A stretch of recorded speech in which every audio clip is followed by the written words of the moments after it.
Hello guys, welcome ঘরোয়া homemade recipe চ্যানেলটিতে। তো চলো আমরা আজকে রসগোল্লা দোকান থেকে কিনে নিয়ে এসে বাড়িতেই রসমালাই তৈরি করি। তো দেখো আমি তো সেটাই তোমাদের সাথে শেয়ার করছি, সেই ভিডিওতে কিভাবে আমি রসগোল্লা বাজার থেকে কিনে এনে বাড়িতে রসমালাই তৈরি করলাম।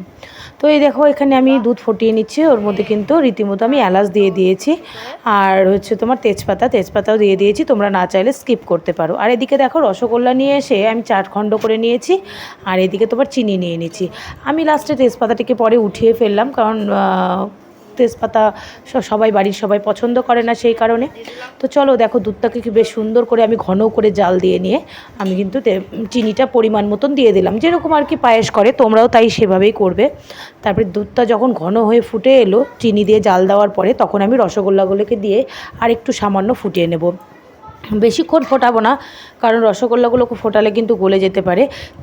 জাস্ট সামান্য একটু ফোটাবো, একটু থিকনেস আসার জন্য।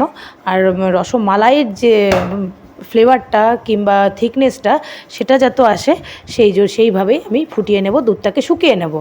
আর তারপরে দেখতে পেলে আমুলের একটা প্যাকেট দিয়ে দিয়েছি। হ্যাঁ, তারপরে ওই আমুলের প্যাকেটটা আমি জলে গুলে দিয়ে দেবো। তৈরি হয়ে গেল বাড়িতে রসমালাই। কি কেমন লাগলো জানিও।